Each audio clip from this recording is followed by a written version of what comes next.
Max ട്രെക്കിൻ്റെ 10ാമത്തെ വീഡിയോയിലേക്ക് എല്ലാവർക്കും സ്വാഗതം. അപ്പോൾ നിങ്ങളെല്ലാവരും ടൈറ്റിൽ വായിച്ചിട്ടുണ്ടാവും എന്തിനെ പറ്റിയാണ് ഇന്നത്തെ വീഡിയോ എന്നും. കലണ്ടറിനെ പറ്റിയാണ്. അപ്പോൾ ഏതൊരു കോമ്പറ്റേറ്റീവ് എക്സാം ആയാലും കലണ്ടറിൻ്റെ ക്വസ്റ്റ്യൻ ഇന്ന വർഷത്തിൽ ഇന്ന മാസത്തിൽ ഇന്ന തീയതി ഏത് ദിവസമാണ് എന്ന് ചോദിച്ചാൽ നമുക്ക് പാടായിരിക്കും. അപ്പോൾ ചിലർക്ക് അത് അറിയാവുന്നവർ കാണും, അറിയാത്തവരുണ്ടാവും. അപ്പോൾ പലരും ആ ക്വസ്റ്റ്യൻ വിടാറാണ് പതിവ്. കണ്ടുപിടിക്കാനൊക്കെ പാടാണെന്ന് പറഞ്ഞ് ക്വസ്റ്റ്യൻ വിടാറാണ് പതിവ്. അപ്പോൾ ഇനി മുതൽ അത് വിടേണ്ട കാര്യമില്ല. കാരണം അത് വേഗത്തിൽ എങ്ങനെ ചെയ്തെടുക്കാം.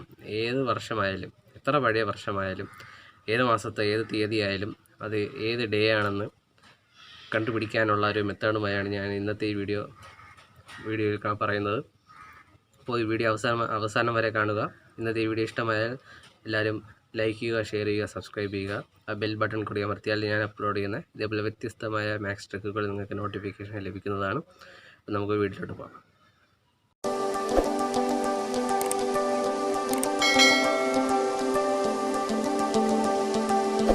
അപ്പോൾ നമുക്ക് കലണ്ടറിനെ പറ്റി പഠിക്കാം. കലണ്ടറിൽ ഏതൊക്കെ ഇയറുണ്ട്? ഒരു ഓർഡിനറി ഇയറുണ്ട്, ഒരു ലീപ്പ് ഇയറുണ്ട് ആണല്ലോ. ഇനി ഓർഡിനറി ഇയറിൽ 365 ഡേയ്സും ലീപ്പ് ഇയറിൽ 366 ഡേയ്സാണുള്ളത്. എല്ലാവർക്കും അറിയാവുന്ന കാര്യമാണ്. ഈ ഓർഡിനറി ഡേയിൽ ഒരു പ്രത്യേകത, ഒരു കീ പോയിൻ്റ് ഞാൻ പറയാൻ പോവുകയാണ്. ഇതിൽ ഒരു ഓർഡിനറി ഡേയ്സ് ഒരു ഇയറിൽ, ആ ഇയറിലെ ജനുവരി 1 ഡിസംബർ 31 ഒരേ ദിവസമായിരിക്കും. എന്ന് വെച്ചാൽ ജനുവരി 1 സൺഡേ ആണെങ്കിൽ ഡിസംബർ 31 ജനുവരി 1 സൺഡേ ആണെങ്കിൽ ഡിസംബർ 31 സൺഡേ ആയിരിക്കും. പക്ഷേ ലീപ്പ് ഇയറിൽ ജനുവരി 1 സൺഡേ ആണെങ്കിൽ ഡിസംബർ 31 എന്ന് പറയുന്നത് മൺഡേ ആയിരിക്കും. ഒരു ദിവസം മാറിപ്പോവും. ഓർഡിനറി ഇയറിൽ ജനുവരി 1 ഡിസംബർ 31 സൺഡേ ആയിരിക്കും. രണ്ടും ഒരേ ഡേ ആയിരിക്കും. ലീപ്പ് ഇയറിലാകുമ്പോൾ ജനുവരി 1 സൺഡേ ആകുമ്പോൾ അതേ വർഷത്തിൽ ഡിസംബർ 31 ഒരു ഡേ മാറും, മൺഡേ ആയിരിക്കും. ഇനി അടുത്തെന്ന് പറയുമ്പോൾ ഓരോ 100 ഇയറിലും 5 ഓഡ് ഡേയ്സ് ഉണ്ട്. ഓരോ 100 വർഷത്തിൽ 5 ഓഡ് ഡേയ്സ് വീതമുണ്ട്. 200 ഇയർ ആകുമ്പോൾ 3 ഓഡ് ഡേ. 300 ഇയർ എന്ന് പറയുമ്പോൾ 1 ഓഡ് ഡേ. 400 ഇയർ എന്ന് പറയുമ്പോൾ 0 ഓഡ് ഡേ. 500 ഇയർ എന്ന് പറയുമ്പോൾ 5 ഓഡ് ഡേ. അപ്പോൾ ഇത് ഈ ഒരു കാര്യം ഓർത്ത് വയ്ക്കുക. കാരണം പ്രോബ്ലം വരുമ്പോൾ ഞാനിത് എവിടെയാണ് ഉപയോഗിക്കേണ്ടതെന്ന് പറഞ്ഞുതരാം. അപ്പോൾ ഇങ്ങനെ പഠിച്ചു വെച്ചാൽ മതി. നമ്മൾ ഓഡ് നമ്പേഴ്സിനെ തിരിച്ച് 5 നിന്ന് തുടങ്ങി 5, 5, 3, 1 തിരിച്ച് ഓഡ് നമ്പേഴ്സ്. അത് കഴിഞ്ഞിട്ട് 0, പിന്നെ വീണ്ടും 5, അങ്ങനെ. അപ്പോൾ ഇനി അടുത്ത് പഠിക്കേണ്ടതെന്ന് പറഞ്ഞാൽ മന്തിൽ ഓരോ മാസത്തിലും എത്ര ഓഡ് ഡേയ്സ് ഉണ്ടെന്ന്, ഓരോ മാസത്തിലും എത്ര ഓഡ് ഡേയ്സ് ഉണ്ടെന്നാണ് കാണിക്കാൻ പോകണം. ജനുവരിയിൽ 31 ഡേയ്സ് ഉണ്ട്. എത്ര ഓഡ് ഡേയ്സ് ഉണ്ടെന്ന് കാണാൻ വേണ്ടി നമുക്ക് ഈ 31നെ 7 കൊണ്ട് ഡിവൈഡ് ചെയ്യുക. അപ്പോൾ എത്ര വരും? റിമൈൻഡർ 3. ഈ റിമൈൻഡറിൽ പറഞ്ഞാണ് ഓഡ് ഡേയ്സ് എന്ന് പറഞ്ഞാൽ. അപ്പോൾ ജനുവരിയിൽ എത്ര ഓഡ് ഡേയ്സ് ഉണ്ട്? 3 ഓഡ് ഡേയ്സ് ഉണ്ട്. മനസ്സിലായല്ലോ? അടുത്ത് ഫെബ്രുവരിയിലാണെങ്കിലോ, ഈ ഓർഡിനറി ഇയർ ആകുമ്പം 28നെ വീണ്ടും 7 കൊണ്ട് ചെയ്യുമ്പം 4, 28, 0. ഫെബ്രുവരിയിൽ 0 ഓഡ് ഡേയ്സ് ഉണ്ട്. അല്ലെങ്കിൽ ലീപ്പ് ഇയറിൽ എത്ര വരും? 29 ആവും. അപ്പോൾ റിമൈൻഡർ 1 വരും, 1 ഓഡ് ഡേയ്സ്. അപ്പോൾ അതുപോലെ അടുത്ത് മാർച്ചിലാകുമ്പോൾ എത്ര? മാർച്ചിൽ 31 ഡേയ്സ് ഉണ്ട്. വീണ്ടും 31 ഡേയ്സ് ആകുമ്പോൾ 3 ഹോളിഡേയ്സ്. ഏപ്രിലാകുമ്പം 2, മെയ് ആകുമ്പം 3, ജൂൺ ആകുമ്പം 2, July 3, August 3, September 2, October 3, November 2, December 3. അപ്പോൾ ഇതെന്ന് പറയുന്നത് ഓരോ മാസത്തിലും എത്ര ഓഡ് ഡേയ്സ് ഉണ്ട് എന്നുള്ളതാണ് ഈ കണക്കെന്ന് പറയുമ്പോൾ. 31 ഡേയ്സ് ഉള്ള മാസത്തിൽ 3 ഓഡ് ഡേയ്സും 30 ഉള്ളിടത്ത് 2ഉം ഈ 20 ഫെബ്രുവരിയിൽ ലീപ്പ് ഇയർ ആകുമ്പോൾ 1ഉം ലീപ്പ് ഇയർ അല്ല ഓർഡിനറി ഇയർ ആകുമ്പോൾ 0ആണ്. അപ്പോൾ ഇത്രയാണ് ഇതിലെ കീ പോയിൻ്റ് എന്ന് പറയുമ്പോൾ 3 ഓർഡിനറി ഡേയ്സിലാകുമ്പോൾ ജനുവരി 1ഉം ഡിസംബർ 31 ഒരു ഡേ ആയിരിക്കും. അല്ലാത്തപ്പോൾ ഒരു ഡേ മാറിപ്പോരും. അല്ലാതെ 100 ഇയറിൽ 5 ഹോളിഡേയ്സ്, 200-ൽ 3, അങ്ങനെ ഈ ഒരു ടേബിളും പഠിച്ചിരിക്കണം. പിന്നെ ഓരോ മാസത്തിലും എത്ര ഹോളിഡേയ്സ് ഉണ്ടെന്ന് നോക്കണം. ഹോളിഡേയ്സ് കണ്ടുപിടിക്കാൻ എത്ര ഡേ ഉണ്ടോ അതിനെ 7 കൊണ്ട് ഡിവൈഡ് ചെയ്താൽ മാത്രം മതി. അപ്പോൾ നമുക്കൊരു പ്രോബ്ലം ചെയ്യാം. ഇപ്പോൾ 1950 സെപ്റ്റംബർ 26 ഈ ഒരു വർഷം ഈ ഒരു ഡേറ്റിൽ ഏത് ഡേ ആണെന്ന് നമുക്ക് നോക്കാം.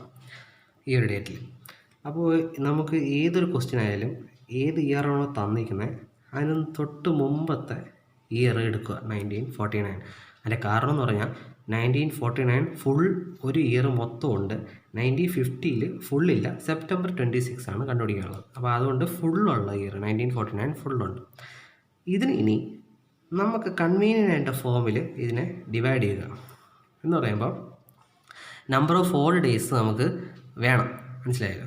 അപ്പോൾ നമ്പർ ഓഫ് 4 ഡേയ്സ് ആണല്ലോ വേണ്ടേ നമുക്ക് ഏത് ഡേ ആണെന്ന് കണ്ടുപിടിക്കാൻ. അപ്പോൾ നമ്മൾ ഇതിൽ ചെയ്യേണ്ടതെന്ന് പറഞ്ഞാൽ ഇതിനെ ഓൾ ഡേ, ഇപ്പോൾ ഈ ഇതാണ് കണ്ടില്ലേ, 100, 200, 300, 400, 500. ഈ 400ൻ്റെ മൾട്ടിപ്പിൾ വരുന്നതെന്ന് വെച്ചാൽ 1600, പിന്നെ 2000, അതെല്ലാം 0 ഹോളിഡേയ്സ് ആയിരിക്കും. 0. അപ്പോൾ നമ്മൾ ഇതിനെ 400ൻ്റെ മൾട്ടിപ്പിൾ ചെയ്യുമ്പോൾ നമുക്ക് 1600 എന്ന് എഴുതാമല്ലോ, 1600. അത് കഴിയുമ്പോൾ നമുക്കിവിടെ അടുത്തുള്ളത് 300. അപ്പോൾ 300. അപ്പോൾ എത്രയായി? 1900 ആയി. പിന്നെ അടുത്തുള്ളത് ബാക്കി മിച്ചത്തിലുണ്ട് 49. ഇങ്ങനെ അപ്പോൾ ഈ 1900-നുള്ള ഏത് വർഷത്തെ ഡേറ്റ് ചോദിച്ചാലും ഈ ഒരു സ്പ്ലിറ്റിംഗ് ആണ് ആവശ്യം നമുക്ക്. അപ്പോൾ ഇതിൻ്റെ ഇതിൽ ഇത്രയും ഈ ഒരു വർഷത്തിൽ എത്ര ഓഡ് ഡേയ്സ് ഉണ്ടെന്ന് ചോദിച്ചാൽ എത്രയാണ്? 0 ഓഡ് ഡേയ്സാണ്. കാരണം 400 മൾട്ടിപ്പിളുള്ള ഡേയ്സ് ഇയറിലെല്ലാം 0 ഓഡ് ഡേയ്സാണ് ഉള്ളത്. പ്ലസ് 300-ൽ എത്രയാണ്? 300-ൽ 1 ഓഡ് ഡേ. പ്ലസ് അടുത്ത് ഈ 49 അതുപോലെ എഴുതുക. ഇനി 49-ൽ എത്ര ഉണ്ടെങ്കിൽ 49-നെ 4 കൊണ്ട് ഡിവൈഡ് ചെയ്യുക. അപ്പോൾ എത്രയായിട്ട് ആൻസർ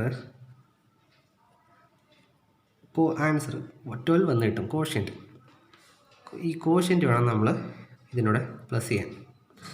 അപ്പോൾ ഇത് മൊത്തം ചെയ്യുമ്പോൾ എത്ര കിട്ടും? 62 എന്ന് കിട്ടും. 62 എന്ന് കിട്ടിയല്ലോ. ഇനി അടുത്ത് ചെയ്യേണ്ടതെന്ന് പറഞ്ഞാൽ, അപ്പം ഈ 62 ഓഡ് ഡേയ്സാണ് ഏതിലുള്ള 1949 ഒരു വർഷം, ജനുവരി 1 മുതൽ ഡിസംബർ 31, 1949 വരെയുള്ളതിൽ 62 ഓഡ് ഡേയ്സാണ് ഉള്ളത്. ഇനി അടുത്ത് ചെയ്യേണ്ടതെന്ന് പറഞ്ഞാൽ എന്തുവാ? ഇനി അടുത്ത് 1950 നമുക്ക് നോക്കണം. 50-ൽ സെപ്റ്റംബർ 26. അപ്പോൾ നമുക്ക് സെപ്റ്റംബറും ഫുള്ളില്ല. അപ്പോൾ സെപ്റ്റംബറിന് മുമ്പ് വരെയുള്ള നോക്കണം. എന്ന് പറയുമ്പോൾ ജനുവരി, ഫെബ്രുവരി, മാർച്ച്, ഏപ്രിൽ, അങ്ങനെ ഓഗസ്റ്റ് വരെ ചെയ്യണം. അപ്പോൾ ഈ ജനുവരി മുതൽ ഓഗസ്റ്റ് വരെ എത്ര ഓൾ ഡേയ്സ് ഉണ്ടെന്ന് ഇത് മൊത്തം പ്ലസ് ചെയ്ത് നോക്കണം. 3. അപ്പം ഫെബ്രുവരിയിൽ 0 ആണോ 1 ആണോ അതെങ്ങനെ നോക്കും? 1950 ഒരു ലീപ്പ് ഇയർ ആണോ എന്ന് നോക്കിയാൽ, ലീപ്പ് ഇയർ ആണോ എന്നെങ്ങനെ നോക്കും? 4 കൊണ്ട് ഡിവൈഡ് ചെയ്യുമ്പം കംപ്ലീറ്റ്ലി ഡിവിസിബിൾ ആണെങ്കിൽ അത് ലീപ്പ് ഇയർ ആണ്, കംപ്ലീറ്റ്ലി ഡിവിസിബിൾ അല്ലെങ്കിൽ അത് ലീപ്പ് ഇയർ അല്ല. അപ്പോൾ അങ്ങനെ നോക്കുമ്പം ഈ അവസാനത്തെ 2 ഡിജിറ്റ് മാത്രം നോക്കിയാൽ മതി. 50 എന്ന് പറയുന്നത് 4ൻ്റെ ഡിവിസിബിൾ അല്ല, അപ്പോൾ അതൊരു ലീപ്പ് ഇയർ അല്ല. ലീപ്പ് ഇയർ അല്ലാത്തപ്പോൾ നമുക്കിവിടെ 0 എടുത്താൽ മതി. അപ്പോൾ 3, 6, 8, 11, 13, 16, 19, 19 ആണ് നമുക്ക് കിട്ടിയത്. ഓഗസ്റ്റ് വരെ 19 ഓൾ ഡേയ്സാണ്. അപ്പം പ്ലസ് 19 വീണ്ടും. അപ്പോൾ നമുക്ക് ഓഗസ്റ്റ് വരെയുള്ളത് കിട്ടി. നമുക്കിവിടെ ഡേറ്റ് എന്ന് പറയുന്നത് സെപ്റ്റംബർ 26 ആണ്. അപ്പോൾ അതിലെത്രയെന്ന് പറഞ്ഞാൽ കണ്ടുപിടിക്കാൻ 26നെ 7 കൊണ്ട് ഡിവൈഡ് ചെയ്യുക. അപ്പോൾ 5 എന്ന് കിട്ടും. റിമൈൻഡറാണ് നമ്മൾ ഓടുന്നത്. കാരണം ഇവിടെ നമ്മൾ 31 7 കൊണ്ട് ഡിവൈഡ് ചെയ്യുമ്പോൾ റിമൈൻഡറല്ലേ നമ്മൾ നോക്കിയേ. അങ്ങനെ ആകുമ്പോൾ ഇത് റിമൈൻഡറാണ് നോക്കേണ്ടത്. അപ്പോൾ വീണ്ടും 5. അപ്പോൾ മൊത്തം ടോട്ടൽ 86 എന്ന് കിട്ടും. 86 ഓഡ് ഡേയ്സ് മൊത്തം സെപ്റ്റംബർ 26 വരെ. ഇനി 86നെ വീണ്ടും നമ്മൾ ഡേ എല്ലാം കണ്ട് ഓഡ് ഡേയ്സ് ഏത് ഡേ ആണെന്ന് കണ്ടുപിടിക്കാൻ വീണ്ടും 7 കൊണ്ട് ഡിവൈഡ് ചെയ്യുക. അപ്പോൾ നമുക്ക് 2 കിട്ടും റിമൈൻഡർ. ഈ 2 എന്ന് പറയുന്നത് ഇനി ഏത് ഡേ ആണെന്ന് കണ്ടുപിടിക്കണം. ഇപ്പോൾ സൺഡേ എന്ന് പറയുമ്പോൾ 0, Monday 1, Tuesday 2, Wednesday 3, Thursday 4, Friday 5, Saturday 6. അപ്പോൾ ഈ റിമൈൻഡർ ഏത് വരണോ ആ നമ്പറും കറസ്പോണ്ടിങ് ഉള്ള ഡേ ആണ് ഇത്. നമുക്കിവിടെ ഇപ്പോൾ 2 ആണ് കിട്ടിയത്. 2 കിട്ടിയതിൻ്റെ 2 കിട്ടി. അപ്പോൾ 2 എന്ന് പറയുമ്പോൾ ഏതാണ്? ട്യൂസ്ഡേ. അപ്പോൾ 1950 സെപ്റ്റംബർ 26 എന്ന് പറയുന്നത് ട്യൂസ്ഡേ ആണ്. എല്ലാവർക്കും മനസ്സിലായെന്ന് വിചാരിക്കുന്നു. അപ്പോൾ തീരെ പാടായിട്ട് തോന്നുന്നവർക്ക് ഞാൻ സജസ്റ്റ് ചെയ്യുന്നത് ഈ ഒരു കീ പോയിൻ്റ് ഓർത്ത് വയ്ക്കുക, ഈക്വൽ ആവുന്നതും പിന്നെ ഈ നമ്പർ ഓഫ് ഓൾ ഡേയ്സ് ഓർത്ത് വയ്ക്കുക. അത് ഇവിടെ സ്പ്ലിറ്റിങ്ങിൻ്റെ സമയത്ത് ആവശ്യമുണ്ട്. പിന്നെ ഓരോ മാസത്തിലും എത്ര ഓഡ് ഡേയ്സ് എന്നുള്ളത് നോക്കി വയ്ക്കുക. 31 ആകുമ്പോൾ 3, 30 ആകുമ്പോൾ 2, ഫെബ്രുവരി ആകുമ്പോൾ 0 or 1. ഇനി ക്വസ്റ്റ്യൻ ചെയ്യുമ്പോൾ ഒരു ഇയർ തരുമ്പോൾ അതിന് തൊട്ട് മുമ്പത്തുള്ള ഇയർ എടുക്കുക. 1900 ഒക്കെ ആണെങ്കിൽ ഇങ്ങനത്തെ ഒരു സ്പ്ലിറ്റിങ് എടുക്കാവുന്നതാണ്. എപ്പോഴും ഇങ്ങനത്തെ ഒരു സ്പ്ലിറ്റിങ് എടുക്കാവും. ഇവിടുത്തെ നമ്പർ മാത്രമേ മാറത്തുള്ളൂ ഇയർ മാറുമ്പോൾ. പിന്നെ നമ്പർ ഓഫ് ഓഡ് ഈ ഒരു സ്റ്റെപ്പ് എന്ന് പറയുമ്പോൾ 300ൻ്റെ 1 ആണെന്ന് നമുക്കറിയാം, ഇവിടെ പഠിച്ചിട്ടുണ്ട്. ഇവിടെ കിടക്കുന്ന നമ്പർ അതുപോലെ എഴുതിയിട്ട് അതിനെ ഈ 4 കൊണ്ട് ഡിവൈഡ് ചെയ്യുമ്പോഴേ നമുക്ക് കോഷനിൽ കിട്ടുന്ന ആൻസറും കൂടെ പ്ലസ് ചെയ്ത് ഒരു ആൻസർ കിട്ടും. പിന്നെ അടുത്ത് അപ്പോൾ ഈ ആൻസർ കിട്ടുന്ന ഈ ഒരു ആൻസർ എന്ന് പറയുമ്പോൾ ഈ 1949 എന്ന ഇയറിലുള്ള ഫുൾ ഓൾ ഡേയ്സ് ആണ്. ഇനി അടുത്ത സ്റ്റെപ്പ് എന്ന് പറയുന്നത് നമ്മൾ 1950 കയറി സെപ്റ്റംബർ 26 ആണ് കാണേണ്ടത്. അപ്പം സെപ്റ്റംബർ മുമ്പുള്ള മാസം ഓഗസ്റ്റ് വരെയുള്ളത് നമ്മൾ ഇവിടെ നിന്ന് ഈ ഫെബ്രുവരി ലീപ്പ് ഇയർ ഉള്ള വർഷം അതെങ്ങനെ കണ്ടെത്തുമെന്ന് പറഞ്ഞാൽ തന്നിരിക്കുന്ന വർഷത്തിൻ്റെ അവസാനത്തെ 2 ഡിജിറ്റ്. ഇപ്പോൾ ഇതിൽ 50 ആണ്. 50 4 ഡിവിസിബിൾ ആണോ എന്ന് നോക്കുക. കംപ്ലീറ്റ്ലി ഡിവിസിബിൾ ആണെങ്കിൽ ലീപ്പ് ഇയർ ആണ്. 50 എന്ന് പറയുന്ന നമ്പർ ഡിവിസിബിൾ അല്ല എന്ന് പറയുമ്പോൾ 1950 എന്ന് പറയുന്നത് ലീപ്പ് ഇയർ അല്ല എന്ന് പറയാം. അപ്പം 0 ഇട്ട് കൗണ്ട് ചെയ്താൽ മതി. ഓഗസ്റ്റ് വരെ കൗണ്ട് ചെയ്തതിന് ശേഷം അതിൻ്റെ ആൻസറാണ് 19 കിട്ടിയത്. അത് കഴിഞ്ഞിട്ട് നമ്മൾ സെപ്റ്റംബറിലോട്ട് കയറി 26 ഡേയ്സ് ആണുള്ളത്. 26നെ നമ്മൾ വീണ്ടും നമ്പർ ഓഫ് ഓഡ് ഡേയ്സ് നമ്മൾ കണ്ടെത്തിയത് എങ്ങനെ 7 കൊണ്ട് ഡിവൈഡ്. അപ്പോൾ 7 കൊണ്ട് ഡിവൈഡ് ചെയ്യുമ്പോൾ നമുക്ക് റിമൈൻഡർ, ഇവിടെ റിമൈൻഡറാണ് നോക്കിയത്. റിമൈൻഡറിൽ ഉള്ള നമ്പർ ഇവിടെ ഇടുക, ആൻസർ കിട്ടുക. ആൻസർ കിട്ടി. അതിനെ നമ്മൾ ഇതാണ് ടോട്ടൽ ഡേയ്സ്. ഇതിനെ നമ്മൾ വീണ്ടും 7 കൊണ്ട് ഡിവൈഡ് ചെയ്യുമ്പോൾ റിമൈൻഡർ 2 കിട്ടി. ഇതാണ് മൊത്തം 7 വീക്കാണുള്ളത്. നമ്മൾ സൺഡേ 7 ആയിട്ട് കൂട്ടും. സൺഡേ ആണ് 0. അപ്പം മൊത്തം 6 വരെയുള്ളത് നമ്മൾ കൗണ്ട് ചെയ്താൽ മതി.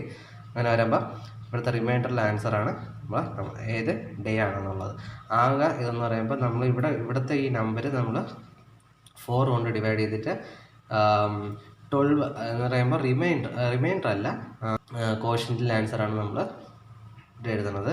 ഇവിടുത്തെ അല്ലാത്ത റിമൈൻഡറാണ് നമ്മൾ നോക്കുന്നത്. എന്ന് വെച്ചാൽ ഇത് നമ്പർ ഓഫ് ഓൾ ഡേയ്സ് കണ്ടുപിടിക്കാനുള്ളതായതുകൊണ്ട് നമ്മൾ ഇത് രണ്ടിൻ്റെയും റിമൈൻഡർ നോക്കും. ഇവിടെ ഉള്ളതിൻ്റെ കോഷ്യൻ്റ് ആണ് നമ്മൾ നോക്കുന്നത്. അപ്പോൾ നമുക്ക് അടുത്ത ക്വസ്റ്റ്യൻ ചെയ്യാം. അപ്പോൾ നമുക്ക് അടുത്ത ക്വസ്റ്റ്യനിലോട്ട് നോക്കാം. അടുത്ത ക്വസ്റ്റ്യൻ എന്ന് പറഞ്ഞാൽ ഇന്നത്തെ ഡേറ്റിന് നോക്കാം. 2020 ഓഗസ്റ്റ് 20 ഏത് ഡേ ആണെന്ന് നമുക്ക് നോക്കാം. അപ്പോൾ നമ്മൾ നേരത്തെ ഫസ്റ്റ് ക്വസ്റ്റ്യനിൽ നമ്മൾ കണ്ടത് ഈ 1900 ആ ഒരു റേഞ്ചിലുള്ള ഇയറാണ്. അപ്പോൾ അതിലെ സ്പ്ലിറ്റിംഗ് എന്ന് പറഞ്ഞാൽ ഞാൻ നേരത്തെ പറഞ്ഞാൽ 1600 പ്ലസ് 300 പ്ലസ് ഇവിടെ എത്രയാണോ ബാക്കി ആ ഒരു ഇയറും കൂടെ. ഇപ്പോൾ 1900 ആണെങ്കിൽ ഇത് 2 മാത്രം മതി. അപ്പോൾ ഇനി നമുക്ക് 2000 മുകളിലുള്ളത്, ഇപ്പോൾ 1999 ഈ ഒരു ഇയർ വരെയുള്ള ഇത് മാത്രം, ഇത് വരെയുള്ളതിന് ഇങ്ങനത്തെ സ്പ്ലിറ്റിംഗ് ചെയ്താൽ മതി. 1600 പ്ലസ് 300 പ്ലസ് ഏതാണോ എത്രയാണോ ബാക്കിയുള്ള റിമൈനിങ് അതും കൂടെ ഇട്ട് എന്നിട്ട് നേരത്തെ പറഞ്ഞില്ലേ. ഇപ്പം അത് കഴിഞ്ഞിട്ട് 2000 മുതലുള്ളത് വെച്ച് നോക്കുകയാണെങ്കിൽ ഇപ്പോൾ 2020 അല്ലേ. അപ്പോൾ നേരത്തെ പറഞ്ഞാൽ 2020 ഫുള്ളില്ല, ഓഗസ്റ്റ് 20 വരെ ഉള്ളൂ. അപ്പോൾ 2019 ഫുള്ളുണ്ടല്ലോ. അപ്പോൾ 2019 ഫുൾ എടുക്കുക, അതിനെ സ്പ്ലിറ്റിങ് നോക്കാം എങ്ങനെയാണെന്ന്. 2000 പ്ലസ് 19. ഇവിടെ 3ആയിട്ട് സ്പ്ലിറ്റ് ചെയ്ത് ഇവിടെ 2019 2000 എടുക്കുക എന്ന് വെച്ചാൽ കാരണം എന്തുവാ, നേരത്തെ പറഞ്ഞ പോലെ ഇതിന് ഓഡ് ഡേയ്സ് എന്ന് പറയുമ്പം 0 ആണ്, 4ൻ്റെ മൾട്ടിപ്പിൾ ആയതുകൊണ്ട്. നമ്മളിവിടെ 1600 2000 അങ്ങനെ പോകുമ്പോൾ അതിൻ്റെ ഓഡ് നമ്പേഴ്സ് 0 ആണ്. നമ്മളിവിടെ 0 ആയിട്ടാണ് എടുത്തത്. ഇനി അടുത്ത് ഈ 19 അതുപോലെ എഴുതുക, പ്ലസ് 19നെ 4 കൊണ്ട് ഡിവൈഡ് ചെയ്യുക. അപ്പോൾ 4 16 3. നമ്മളിതിൽ കോഷ്യൻ്റാണ് എടുക്കുന്നത്. അപ്പോൾ 4 നേരത്തെ ചെയ്ത അതേ മെത്തേഡ് തന്നെ 23 കിട്ടും. അപ്പോൾ 23 എന്താണ് പറഞ്ഞത്, 2019 വരെ ഉള്ളതിന് ഫുള്ള് 2019 ഡിസംബർ വരെ, ജനുവരി മുതൽ ഡിസംബർ വരെ 23 ഓഡ് ഡേയ്സ് ഉണ്ട്. എന്നിട്ട് ഇനി അടുത്ത് ചെയ്യുന്നത് പറഞ്ഞാൽ ഇനി അടുത്ത് നമ്മൾ 2000 കയറിയാണ്. 2020 2019 കഴിഞ്ഞ് 2019 ഫുള്ള് ചെയ്ത് 2020 കയറിയാണ്. അപ്പോൾ 2020 ഓഗസ്റ്റ് 20 വരെയല്ലേ ഉള്ളൂ. അപ്പോൾ നമുക്ക് ജൂലൈ വരെയുള്ളത് എടുക്കണം. അപ്പോൾ നേരത്തെ പറഞ്ഞ പോലെ ജനുവരിയിൽ 3 ഹോളിഡേയ്സ് ഉണ്ട്, കാരണം 31 ഡേയ്സ് ഉള്ളതുകൊണ്ട്. ഇനി അടുത്ത് ഫെബ്രുവരി നോക്കുമ്പം നമ്മൾ നേരത്തെ ചെയ്ത ക്വസ്റ്റ്യനിൽ നമ്മൾ അത് ലീപ്പ് ഇയർ അല്ലായിരുന്നു. അതെങ്ങനെ നോക്കുന്നതെന്ന് നേരത്തെ ക്വസ്റ്റ്യനിൽ എങ്ങനെ പറഞ്ഞത്, ഈ അവസാനത്തെ 2 ഡിജിറ്റ് ഇപ്പോൾ ഇതിൽ 20 എന്ന് പറയുമ്പം 4ൽ ഡിവിസിബിൾ ആണ്. 20 പെർഫെക്റ്റ്ലി ഡിവിസിബിൾ ആണ് 4ൽ പെർഫെക്റ്റ്ലി ഡിവിസിബിൾ ആണെങ്കിൽ അത് ആ ഇയർ ലീപ്പ് ഇയർ ആണ്. 29 ഡേയ്സ് ഉണ്ടാവും ഫെബ്രുവരിയിൽ. പെർഫെക്റ്റ്ലി ഡിവിസിബിൾ അല്ലെങ്കിൽ ലീപ്പ് ഇയർ അല്ല. അപ്പോൾ ഈ 2020 എന്ന് പറയുന്നത് ലീപ്പ് ഇയർ ആണ്. അപ്പോൾ ഫെബ്രുവരിയിൽ 1 എടുക്കുക. ലീപ്പ് ഇയർ അല്ലെങ്കിൽ 0, ലീപ്പ് ഇയർ ആയതുകൊണ്ട് 1. അടുത്ത് മാർച്ച് 3 ഹോളിഡേയ്സ് 31 ഉള്ളതുകൊണ്ട്. April 2, May 3, June 2, July 3 തന്നെയല്ലോ. ഇനി ഇതെല്ലാം ജൂലൈ വരെ എടുത്താൽ മതി. ഇനി എല്ലാം കൗണ്ട് ചെയ്യുക. 4, 7, 9, 12, 14, 17. അപ്പോൾ ഈ 23 17 കൂട്ടുക. പ്ലസ് ഇനി അടുത്ത് നമ്മൾ ജൂലൈ വരെ ചെയ്തോളൂ. ജൂലൈ വരെയാണ് ചെയ്തത്. ഇനി നമുക്ക് ഓഗസ്റ്റ് 20 അല്ലേ, ആ 20യെ 7 കൊണ്ട് ഡിവൈഡ് ചെയ്യുമ്പം അത് 2, 14, 6. റിമൈൻഡറാണ് എടുക്കേണ്ടത്. കാരണം റിമൈൻഡറാണ് നമുക്ക് ഓഡ് ഡേയ്സ് കിട്ടുന്നത്. എത്ര ഓഡ് ഡേയ്സ് ഉണ്ടെന്ന് നോക്കണത് എല്ലാ ഇതിലും റിമൈൻഡറാണ്. അപ്പോൾ 6 ഇത് 23 പ്ലസ് 23 46. ഇനി 46 നമ്മൾ 46നെ എത്ര വീക്കായിട്ട് നമ്മൾ നോക്കണം. എത്ര വീക്കാണ് ഈ 46 എന്ന് പറയുമ്പോൾ 7 കൊണ്ട് വീണ്ടും ഡിവൈഡ് ചെയ്യുമ്പോൾ 6, 42, 4. അപ്പോൾ 6 ആഴ്ചയും 4 ദിവസവും. അതാണ് ഈ സംഭവം. അപ്പോൾ അതാണ് ഈ ഓഡ് ഡേയ്സ് എന്ന് പറയുന്നത്. 4 ദിവസവും 6 ആഴ്ചയും. അപ്പോൾ ഇനി നമ്മൾ നോക്കണമെന്ന് പറയുമ്പം ഈ 4 ആണല്ലോ നമുക്ക് ഇത്ര ഏത് ഓഡ് ഡേ ആണ് കിട്ടിയത്. അപ്പോൾ എന്ന് പറയുമ്പം ഈ 4 നോക്കാൻ വേണ്ടി Sunday 0, Monday 1, Tuesday 2, Wednesday 3, Thursday 4, Friday 5, Saturday 6. അപ്പോൾ നമുക്ക് കിട്ടിയത് 4 ആണ്. അപ്പോൾ 4 എന്ന് പറഞ്ഞാൽ ഏതാ, തേഴ്സ്ഡേ. അപ്പോൾ ഇന്നത്തെ ദിവസം തേഴ്സ്ഡേ തന്നെയല്ലോ നമുക്ക് കിട്ടിയില്ലേ. അപ്പോൾ അതാണ് ഇങ്ങനെയാണ് ഈ 2000 മുകളിൽ ഉള്ളത് വരുമ്പോൾ 1999 കഴിഞ്ഞിട്ട് 2000 മുകളിലുള്ളത് വരുമ്പോൾ ഇങ്ങനത്തെ സ്പ്ലിറ്റിങ് 2000 പ്ലസ് എത്ര ബാക്കി റിമൈനിങ് ഇത്ര അതിനെ 4 കൊണ്ട് ഡിവൈഡ് ചെയ്യുമ്പോൾ കിട്ടുന്ന കോഷ്യൻ്റ് ആഡ് ചെയ്യുക. ബാക്കി അതിന് മുമ്പത്തെ മന്ത് വരെ ഉള്ളത് ഇത്ര ഓഡ് ഡേയ്സ് ഉള്ളത് അത് കൂട്ടി എഴുതുക. 17 കിട്ടും. ഇപ്പോൾ ഓഗസ്റ്റ് 20 വരെയാണെങ്കിൽ 20നെ 7 കൊണ്ട് ഡിവൈഡ് ചെയ്യുമ്പം 2 ആഴ്ചയും പിന്നെ 6 ഓഡ് ഡേയ്സും വരും. 6 കൂടെ സ്പ്ലിറ്റ് ചെയ്ത് ആഡ് ചെയ്ത് 46 കിട്ടും. അതിനെ വീണ്ടും 7 കൊണ്ട് ഡിവൈഡ് ചെയ്ത് അതിൻ്റെ റിമൈൻഡർ 4 എന്ന് ഇട്ടിട്ട് ഇതാ ഈ ഒരു സൺഡേ മുതൽ 0 കൂട്ടി നോക്കിയാൽ തേഴ്സ്ഡേ 4 എന്ന് കിട്ടും. അപ്പോൾ ഇന്നത്തെ 2020 ഓഗസ്റ്റ് 20 എന്ന് പറയുന്നത് തേഴ്സ്ഡേ തന്നെയാണ്. നമുക്കെല്ലാവർക്കും ഇന്നത്തെ ദിവസം തേഴ്സ്ഡേ തന്നെയാണ്. അപ്പോൾ ഇങ്ങനെ ചെയ്യാം. അപ്പോൾ 2 ക്വസ്റ്റ്യൻ നിങ്ങൾക്ക് മനസ്സിലായെന്ന് തോന്നുന്നു. ഇനി ഇങ്ങനെ മീൻസ് ഏത് ക്വസ്റ്റ്യൻ ആയാലും എല്ലാം ഇതുപോലത്തെ ഇത് തന്നെയാണ്. സ്പ്ലിറ്റിംഗ് കൂടുതൽ അതിന് മുകളിലോട്ട് ചോദിക്കത്തില്ല. ഒരു ഇപ്പം 1800 എന്നൊക്കെ പറയുമ്പോൾ അതിൻ്റെ സ്പ്ലിറ്റിംഗ് നമുക്ക് 1000 പ്ലസ് 200. ഇനി 200-ന് നമുക്ക് എത്ര ഓഡ് ഡേയ്സ് ഉള്ളത് അതിൻ്റെ ടേബിൾ ഞാൻ നേരത്തെ ക്വസ്റ്റ്യനിലുണ്ടായിരുന്നു. അത് വെച്ചിട്ട് ബാക്കി ചെയ്താൽ മതി. അപ്പോൾ 1819 വരെ ക്വസ്റ്റ്യൻ വന്ന് എങ്ങനെ ചെയ്യാൻ പറ്റും? 2000 വന്നാൽ ഇങ്ങനത്തെ സ്പ്ലിറ്റിംഗ്. ആ സ്പ്ലിറ്റിംഗ് ഓർത്ത് വെച്ചാൽ മാത്രം മതി. നിങ്ങൾക്ക് ഈ വീഡിയോ ഇഷ്ടമായെങ്കിൽ എല്ലാവരും ലൈക്ക് ചെയ്യുക, ഷെയർ ചെയ്യുക, സബ്സ്ക്രൈബ് ചെയ്യുക. വേറൊരു കിടിലം ട്രിക്കുമായി വീണ്ടും വരുന്നതുവരെ ബൈ.